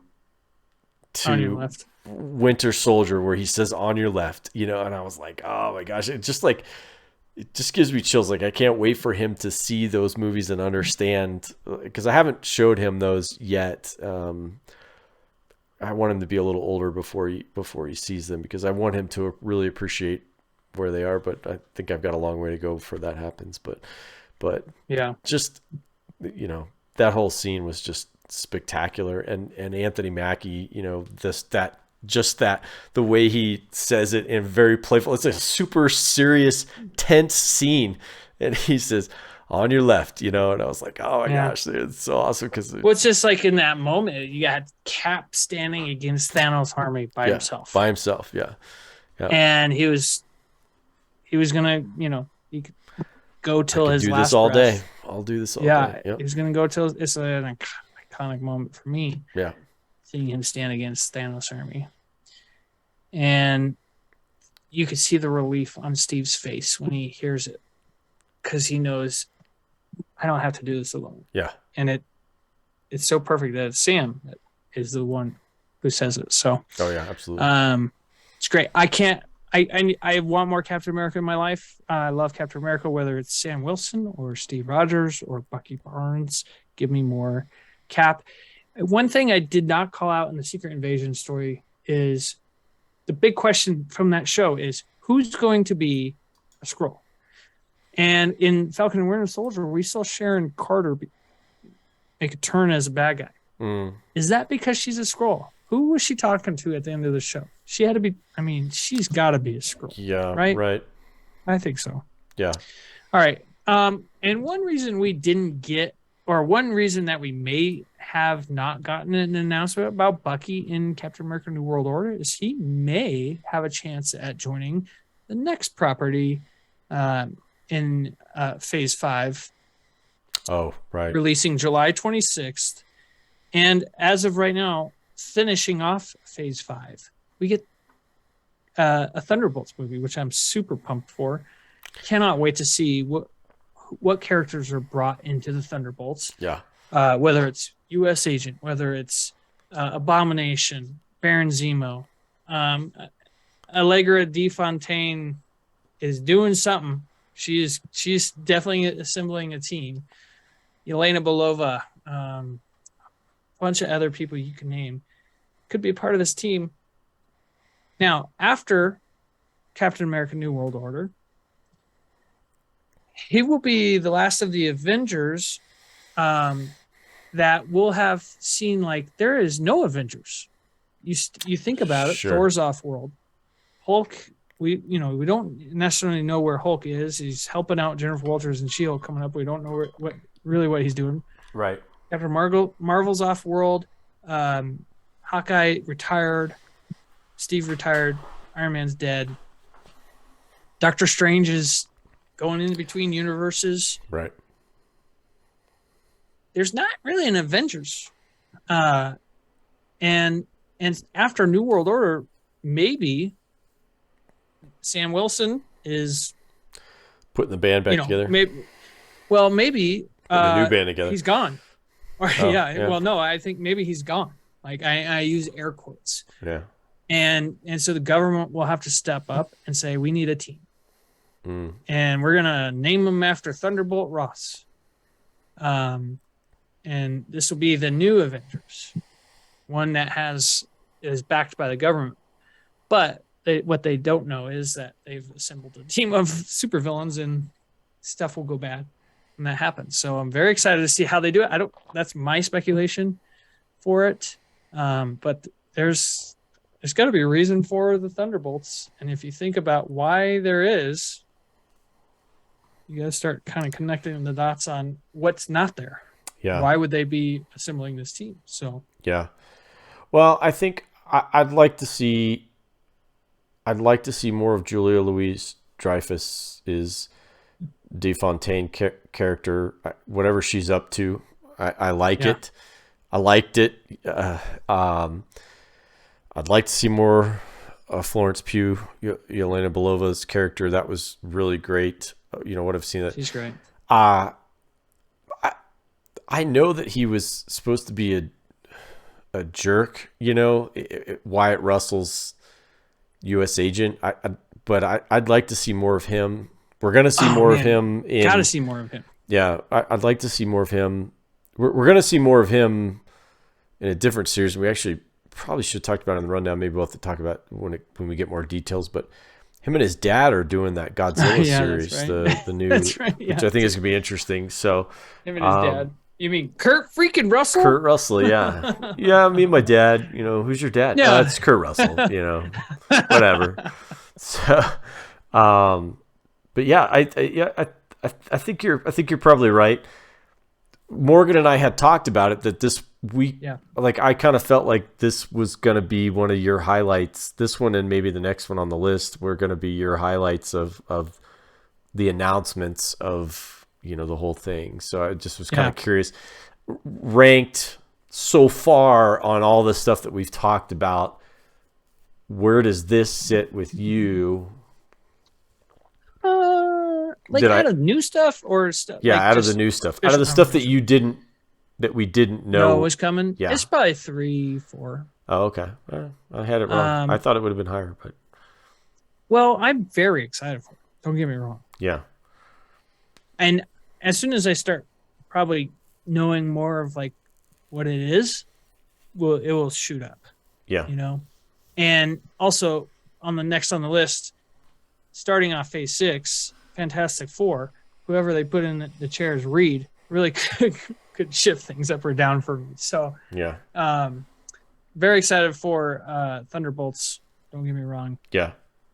Having Captain America movie pretty much biasly puts it above most things. Daredevil's a top 4 character for me. Yeah. Maybe top 5 actually. He's 4th. So it's hard to beat Daredevil and it's hard to beat Captain America. Yeah. And then, it's hard to beat John Krasinski as Reed Richards if that's what happens. So next November 8th, starting off phase 6. And so we'll get to we only got 3 announcements for phase 6. Fantastic Four and the 2 Avengers movies. There's 8 untitled movies or TV shows that will fill in the gaps that we didn't get an announcement on. And hopefully we'll learn more about what those are at D23 because, at a Disney convention, they probably want to focus more on the shows. Like we didn't get anything for Armor Wars with Don Cheadle's Rhodey. Oh, right. Still happening. It was such a massive non-announcement that the writer of that show had to come out and be like, no, it's still happening. So we'll see. But Fantastic Four, we're finally getting Kevin Feige's vision of the Fantastic Four. John Watts was slated to direct this movie. He has recently backed out of it. He's going to be directing some other things, probably Spider-Man 4, but also something else I can't remember off the top of my dome. But I'm hoping that paved the way for a director actor / actor and John Krasinski to take the helm and direct the movie, and stars Reed Richards as we saw him in Multiverse of Madness. It was perfect. It's everything I wanted it to be. Now I want more. Okay, I'm greedy. Get off my back. All right. Yeah. I want more John Krasinski. So it sounded like they were looking at other people for the role, but kind of more recent rumors have come out that they just haven't closed the deal quite yet with him. So he had a Jimmy Fallon interview where Jimmy was like, "Can you say anything?" He's like, "I can't say anything." So he can't say if he is or if he isn't. So yeah. I feel like if he's not, you just come out and say he's not. Non-disclosures are like that. You know, when you sign an NDA, they're even if they're talking about, they probably are like, even if we're talking about that you're still under NDAs, you're not going to be able to talk about one way or the other. So yeah. So I'm hoping. Yeah, it's fine. So what are your thoughts? Heard a really great casting for Johnny Storm. Yeah. Steve Cherry from Stranger Things, or I think I just combined his character name and his real name. Joe Keery. Joe Keery plays Steve on Stranger Things. Oh yes, yeah. As Johnny Storm, are you kidding me? That'd be amazing casting. I would love that. And he could have his flowy hair on fire. Very excited for this. Listen, Fantastic Four. I could do a whole episode around Fantastic Four. They are Marvel's first family. They're a massive, massive part of the comics that we have not seen a good movie of. I don't count any movie they've been in as even as a guilty pleasure. They need to be put on screen the right way, and lots of nerves going for this one, but very also just excited about Kevin Feige and what he could do with him. So I don't know. What do you think? Well, I think it's interesting that they picked Fantastic Four before the X-Men stuff, before they really kind of put that into. They've alluded to both in the last, in that both of these properties exist in the MCU. So yeah, in the same movie they did it. Exactly, yeah, in the same movie. So that was cool. I think. I think the one thing I'm looking the most forward to with the Fantastic Four isn't even the Fantastic Four. It's just the possibility that the Silver Surfer will make an appearance at some point. Like I love Silver Surfer. Yeah, Silver Surfer is just awesome. So badass, dude. He's so awesome. And what that leads to, I think that's the next saga. I think it'll be like the Galactus saga. 7, 8, 9 will be the Galactus saga. Yeah. So Fantastic Four, what comes with Fantastic Four is you get a top 3 Marvel villain in Doctor Doom, one of the all-time villains. You could say Doom, Magneto. Thanos only recently became like a massive villain. So I wouldn't say Thanos. Man, I'd have to really think that might be the top. Well, Green Goblin. No, I was gonna say Green Goblin, maybe top 3. Norman Osborn, maybe. Yeah. So you get Doctor Doom, and Kang actually is a big time Fantastic Four villain as well. So here you get the start of Phase 6 that will lead to the end of Phase 6 with the Kang Dynasty and Secret Wars. They are a massive part of what the MCU will be in the future. And I cannot wait to see what it does. I wish we didn't have to wait till 2024 of November. I mean, that's more than 2 years away. Yeah. That's a long time. Yeah. So got some time. We'll see. Well, it's even further away for the next stuff we're about to talk about. Yeah. Spider-Man freshman year and Marvel Zombies kind of combine these two. So they're part of the Marvel multiverse canon that I keep bringing up. It will not be Tom Holland as Peter Parker. So it'll be a different universe that this happens in. but part of the twist here is it's more like a what if story, where everything that happened in Civil War with Tom Holland walking up to his apartment with the Blu-ray player he dumpster dived for, comes in the room. May is sitting on the couch with Tony Stark. Well, in this one, May will be sitting on the couch with Norman Osborn. And we'll get to finally see the Osborns in the MCU or the multiverse canon. So it'll be interesting. The freshman year is supposed to be animated, right? It is an animated show. Also, Charlie Cox also returns here as Matt Murdock Daredevil. So it's really great. A lot of people thought that this was going to be an origin story for Peter Parker when it's not. I don't need it to be. I mean, God, how many times do I need to see him be bit by a spider? Sure. And he was only Spider-Man for like 6 months before Civil War. So there's not much you can do in that time frame and build like a massive storyline with some of his bigger names in his rogues gallery, like Rhino. We'll see Rhino in this. So I'm excited for that. And then Marvel Zombies in 2024 as well. The big news from that one is that it's separate from What If, but it will be like a spinoff from What If. Right. Which I thought the zombie episode was actually very well done. Not a big zombie guy, but liked that episode. This could have a TV mature rating, which is interesting for Disney Plus. Right. Animation, Disney Plus. What are your thoughts on these two to end out 2024? The zombies thing,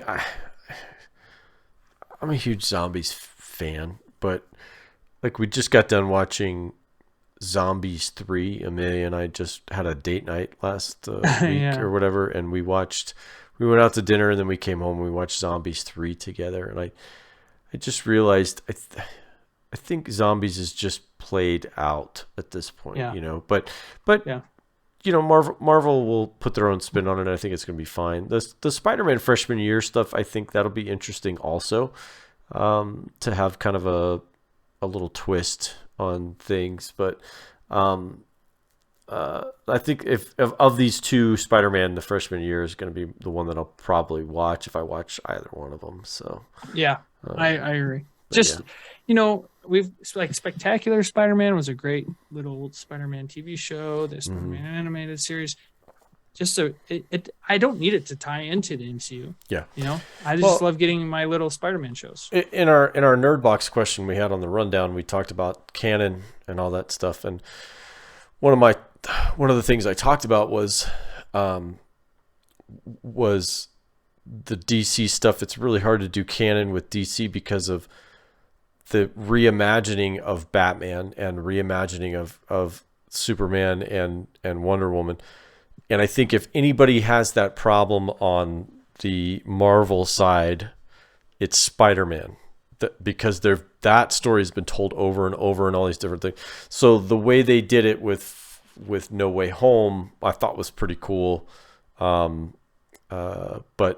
still, you know, it's just hard when you have such a rich history with a particular character in many different formats, comics, TV shows, movies, and all that stuff. It's kind of harder to do that. So I think you can tell a one-off Spider-Man story and nobody's going to care. You know, like nobody's going to be like, oh my gosh, did you see what they said in that one? That doesn't line up with what happened in this one. And you know, it's the well, and they are working on sophomore year, so it'll be Spider-Man freshman year, and then there'll be Spider-Man sophomore year. Yeah, it should be fine. I think it'd be fine. It's going to branch off further and further from that. Plenty of stories to tell for Spider-Man that don't necessarily need to be, you know, in the rest of the He's got MCU enough stuff. Rogues Gallery he can be on his own if it need be. Yeah. So I'm good with it. All right. Then we have a massive announcement from Comic-Con about how they're going to wrap up their sagas. So before, they kind of ended each phase 1, phase 2, phase 3 with the Avengers movie, and then they ended it, you know, phase 3 and the saga with 2 Avengers movies in 1 year. Not one calendar year like they're doing here, but 1 year.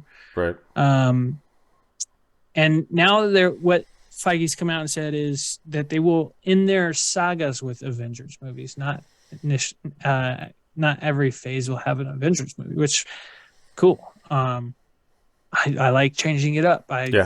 they've got so many things they can do now. So don't need to have the Avengers be the main thing in the MCU. Because you're bringing in the X-Men, you're bringing in Fantastic Four. Those, can be as big, if not bigger, than the Avengers. Yeah. But okay, so we get May 2nd, 2025, Avengers: The Kang Dynasty. So you're gonna see, you're gonna see Jonathan Majors play at least. In my mind, I bet he plays at least 5, 6, 7, 8, 9, 10 different Kangs in this movie. And his variants, they'll go to battle with the variants. And of course, these big movies are like, how the hell are they ever going to defeat 10 Kangs when they can't defeat one? Infighting. They'll get one of the Kangs to turn on the Kangs and blah, blah, blah. Sure. Yeah. So we'll see. I don't know. Yeah. I don't work at Marvel yet. So we'll see. But the big question is here, Eric, who's going to be the Avengers? Yeah, that's the real, to me, that's the real big question. You've set up your villain, and again, we've said it in the past, you're only as good as your villain. So, and I think Jonathan Majors has set it up to be a pretty doggone good villain. So I think so good, that is set. He's so good. So your next thing is, who are your heroes and why do I care about them? Yeah. So Iron Man, Thor, Captain America, Hawkeye, Black Widow, you Hulk, you care about them, you like them, you know them because they're the superheroes you've always known. And so now we're getting, and again, you get a Captain America movie. So we already love Sam Wilson from his time as the Falcon. Now we'll get to see him wearing the Captain America suit. So I think it's pretty safe to say he's going to be one of the guys that we'll care about. Sure, I think we'll probably have Ant-Man. We'll probably have maybe the return of Hulk, hopefully. Maybe Thor. I don't know. So it's going to be interesting. It's going to be a big question. Yeah, it's going to be interesting who gets promoted.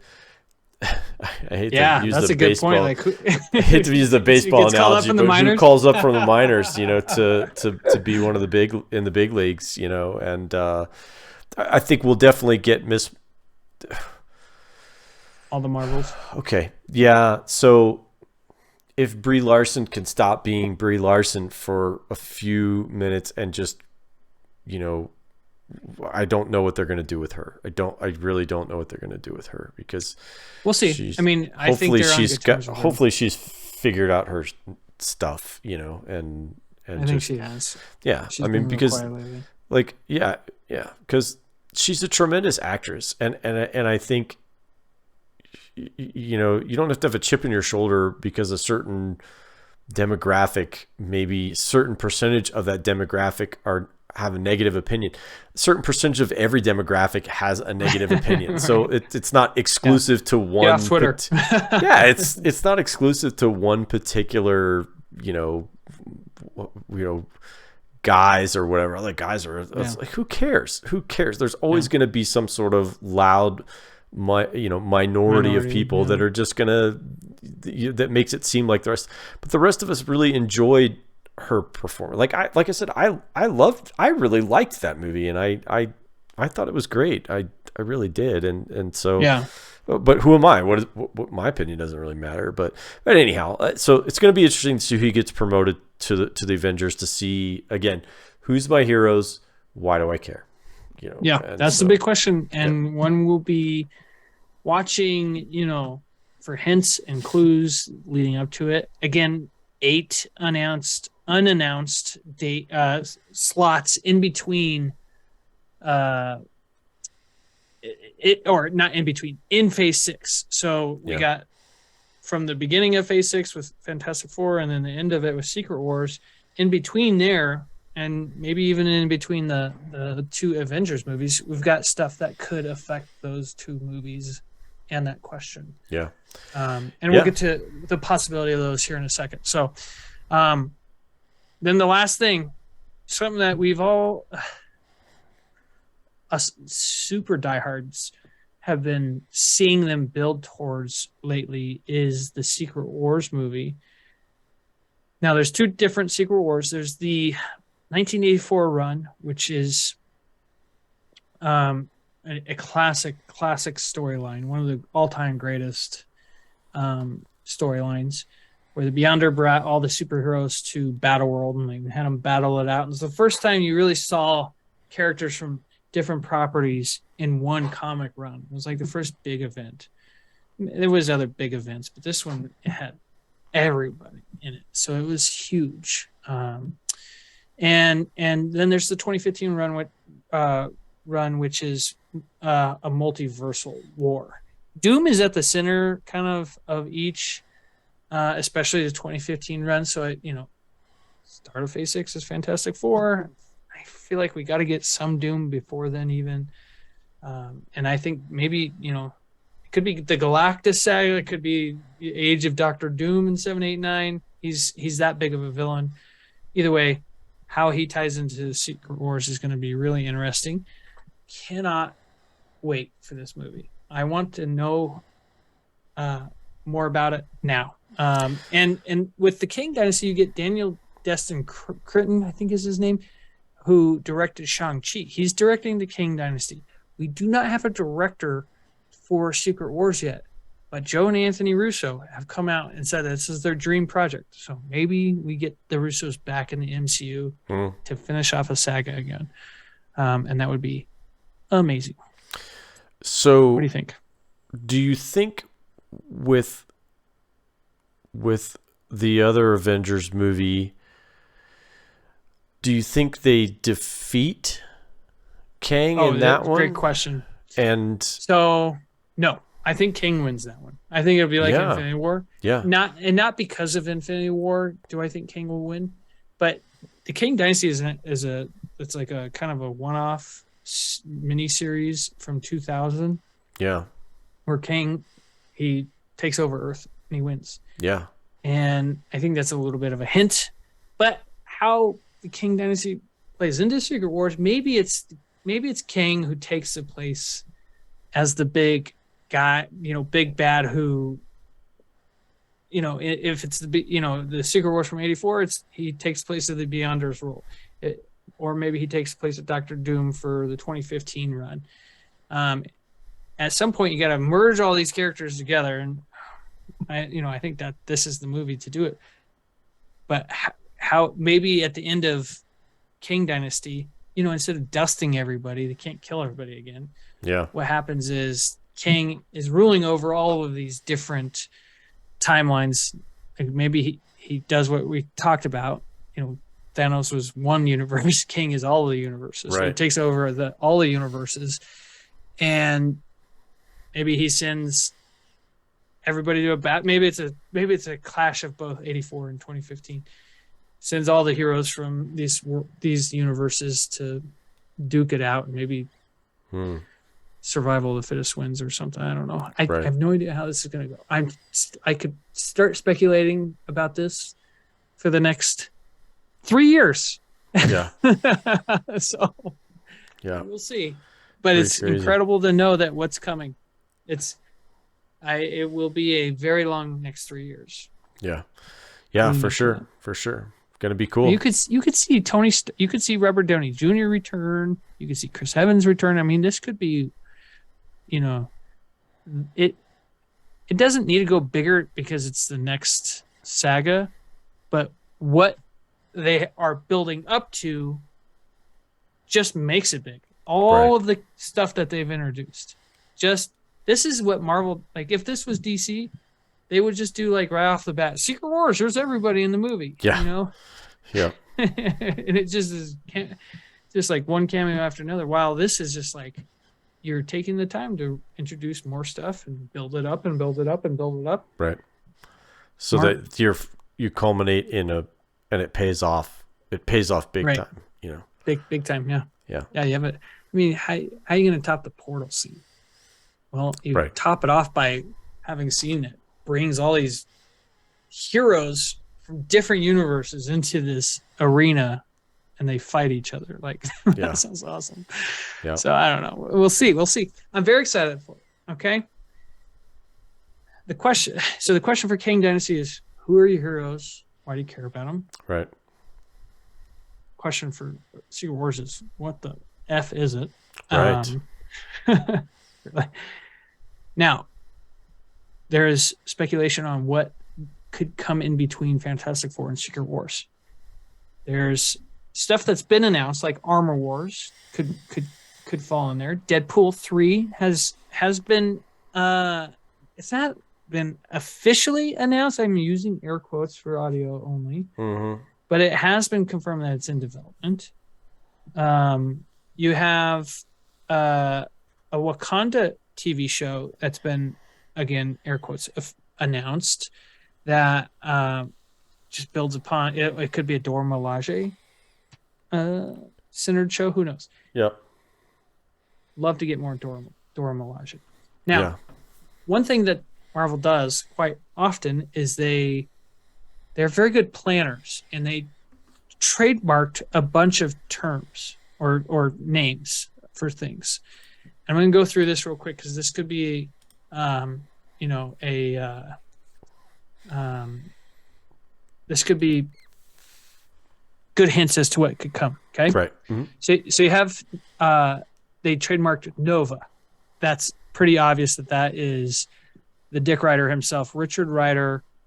Nova, incredible cosmic character, the last of the Nova race, and we know that Thanos decimated Xandar in his pursuit of the Infinity Stones. So maybe he was off-world. Would love to see Nova in the universe, in the MCU. Okay, you have Shang-Chi 2: Wreckage of Time. So these are just trademarks. They sometimes they trademark this stuff just as a just in case. And now they have Disney money, so it doesn't matter. Is like worthless. Right. So Shang-Chi 2: Wreckage of Time, and Shang-Chi is they said he's going to be a big part of the MCU moving forward. He's going to be very busy. Simu Liu is going to be very busy, so he's going to be sprinkling in throughout the MCU here moving forward. Wreckage of Time, though, is an interesting but no sequel, like at least not on the calendar. At least right now. Well, and this could be a D23 announcement. Yeah. But it says Shang-Chi 2: Wreckage of Time. Yeah. So Shang-Chi 2 is the actual trademark.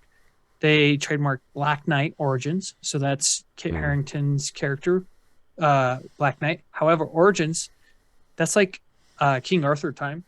Maybe, how they like to tackle different genres. One genre they haven't tackled, the medieval times. That'd be awesome if they got a medieval times MCU show. Yeah. And it would be like, maybe it could be Kit Harington playing a much younger version, like his great uncle. Right. They trademarked Eternity Wars. So don't know if that's Eternals 2. I don't know if that has to do with you haven't seen it. No, this isn't much of a spoiler. But Eternity is an actual cosmic being. It's one of the top 5 cosmic beings in the Marvel universe. Yeah. So I don't know if that's going to be Eternity Wars. Is going to be like an Eternals 2. We don't know if they're doing anything more with that group. Yeah.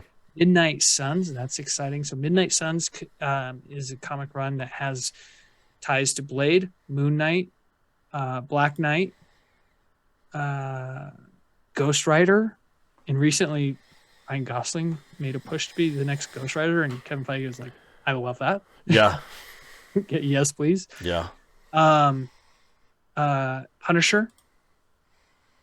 Very exciting stuff. I'm sure even that would tie it to Daredevil a little bit too. Midnight Suns. Yeah. Avengers Academy. So we've been watching them assemble young Avengers, or giving you hints about young Avengers type people in the previous shows. You got a young Loki, you got a young Eli Bradley who becomes a young Patriot, or becomes Patriot, kind of like a young Captain America. You got Miss Marvel, you got Kate Bishop, you got the Billy and the 2 kids from WandaVision. Billy and Wiccan and Speed, or something like that. Okay. Anyway, So that could be a Young Avengers movie, Yeah. and they battle King in the comics. Hmm. King's a pretty big villain for everybody, but be cool to maybe they get called up from the minors. Yeah. And another one was Celestials: End of Time. How cool would it be to get like a full-on Celestials movie? Yeah. That would be pretty cool. I mean, we've got the only one we've really seen is the Ego, Shang-Chi. and I didn't see Shang-Chi. Is there another one in that? No, sorry, I was saying out loud a word I was looking at. Oh, okay. Yeah. You So ever do that? that's yeah. Well, so we got Ego from Guardians of the Galaxy 2, and then we have the partially birthed Celestial in Eternals. So those are the only two we've really seen. So well, you got Airsham, who is the big red Celestial that they talked to in Eternals. Oh, right. Yeah. So the two Eternals showed up in Thor. They didn't say anything. Just, you'll know what I'm talking about when you see it. There's more of them out there. Yeah. So yeah, we'll see. So and there's celestial eggs laid all over. They were laying their eggs all over. Yeah, there's lots of properties that weren't talked about here. But this is a good blueprint, and it's a good outline of where we're headed. And again, well, the big one that wasn't announced, real quick, and because I want you to talk about it too, is an X-Men movie or a TV show. Yeah. So you want to have a big Comic-Con presentation, and then D23 is coming up. You don't want that to be overshadowed. Like, oh, it wasn't as good as Comic-Con. You announce the X-Men at D23, that immediately takes the cake, I think. Yeah. I mean, you can't spill the beans on everything, especially if you want to drive, attendance to your convention. Are they doing it live, in person, or is it virtual? I don't know. I don't know how that's going to go. Yeah. I'm sure it will be a mix. Yeah. I'm sure there will be a crowd there. Some sort of hybrid type thing. Yeah. Yeah. Yeah. Hopefully you get to watch it online if you can't be there. Yeah. There's definitely some gaps.